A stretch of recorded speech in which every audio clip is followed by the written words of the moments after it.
right, let's get into it first, though. Steph Curry, unbelievable. I don't know if you saw this, but nobody's ever in a Game 7 had a 50-point game, ladies and gentlemen, until yesterday. And that was that man right there. Steph Curry, I believe, is the best basketball player on the planet. I believe Steph Curry is better than LeBron James, better than the Greek Freak. Is he more talented? Oh, hell no.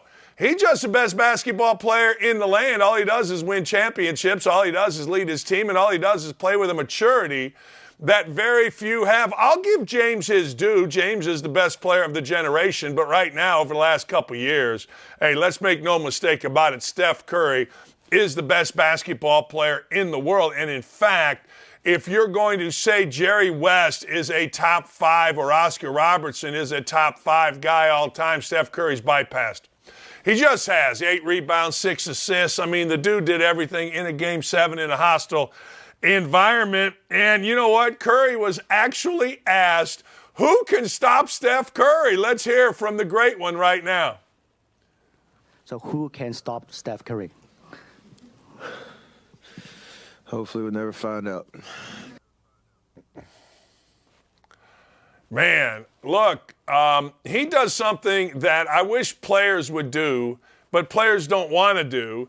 And most times now players can't do, and that's move without the basketball. Every move he makes is smart, whether it is back cutting, whether it is popping out, whether it is dribbling in circles on the baseline, whether it is sliding over when a postman has the ball, whether it is a straight cut from the rim. The only caveat that I would say to Steph Curry is he does not play in an era where they crush your soul going to the basket.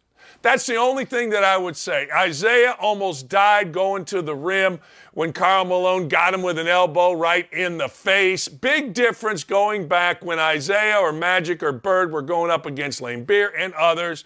Rambus, everybody had one. John Sally, Dennis Rodman, everybody had one. That's really the only difference. But for my money, that dude right now is the best basketball player in the world, and he has been for a few years. I mean, he is going to have to do it and do it well against LeBron James, because I understand that we're all thinking that LeBron James is old, right? All right. You think LeBron James is old. I don't know, man. I think LeBron James is good. And here's the deal with this next series. This is something, even if you don't like the NBA, even if you're going to tell me, the NBA sucks, I don't like it, I won't watch it, blah, blah, blah, blah, blah. This next series, the Warriors and the Lakers, I got to tell you, is must-see TV. I got to tell you, it is. It is must-see television. Now, I don't know what's going to happen.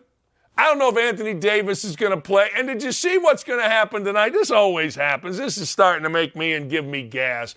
Joel Embiid's not playing tonight because he's hurt. I'm hurt. I'm here. Hey, my backside hurts. Guess where I am? I'm right here in front of you. I'm right here getting it done. I'm right here battling, scratching, clawing. You know how we do around here. Joel Embiid's hurt. Joel Embiid's always hurt. Joel Embiid, my backside, the real MVP of the league, Nikola Jokic, ended up starting a series against the Suns, who a lot of people want to see Durant against Curry, but I digress. Long way to go before we get that. Jokic and the Nuggets whooped up on the Suns, got it done, started the series up 1-0. And I don't know if you saw this, but I've always said Madison Square Garden is very overrated when it comes to, bear with me, when it comes to the making stars in New York. Well, you got to play in New York. Really? Peyton Manning, biggest star in the NFL, he played in Indianapolis. Who really is a star coming out of New York? Who really is a star playing with the New York basketball Knicks? You tell me. I don't know. I guess Jalen Brunson is, but every once in a while, the Garden, Madison Square Garden jumps. Every once in a while, the joint is jumping, it's popping, it's rolling, it's rocking, it's going. And yesterday was one of those days. Again, this is why I love the NBA playoffs. Obviously, the talent level is off the chain, But the truth of the matter is, it's the home crowds that get my juices flowing. That's right. I stand up for the home crowd, man. I thought what Curry did going into Sacktown, beating him by 20, was unbelievable. If you've ever coached, I swear to God this happens. Follow me here. You look at a home crowd, and you look at the team when they're at home, and their guys are bigger. They look bigger at home, and then you play them at your place, and they don't look so big. Well, yesterday, Sacramento was going crazy, and Curry just shut them up in the second half. Just shut them up. Yesterday, the Garden was going crazy. And you know what happened with the Garden? Here's what happened with the Garden. What happened with the Garden was this. People left early. They started filing out. Why? Well, because Jimmy Butler and the fellas from the Heat with the best coach in the league, Eric Spoelstra, there I said it, went into the Garden and shut them all up. And that is so beautiful. You know what the sound you want to hear when you're on the road is? The sound you want to hear is nothing. Zero, zip. You don't want to hear a single thing. The sound of silence on the road. I don't hear it. They're all leaving. And you're the road team. That is the greatest sound in sports. People always say, and I'll get to hockey here in a minute because it's unbelievable, the greatest sporting event that people say is the NHL playoffs, the Hardest Trophy. Everybody has these platitudes, right? Everybody's got these things. Well, I'm telling you, and every single player and every single coach will agree with me when I say this, the sound of silence on the road. Ooh, and then you see them leaving. You see people headed for the exit. And you saw Curry yesterday. He got to hang out and sit.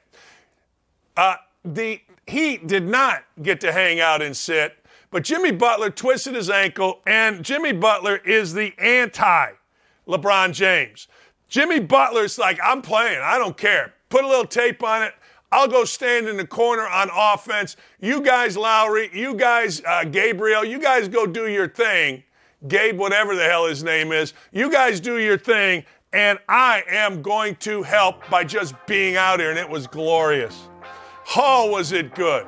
Hey, thanks for watching Don't At Me with me, Dan Dakich. Make sure to like, subscribe, or click the notification bell for more of my beautiful face. Check out my full show to my right, or watch this other video. See ya.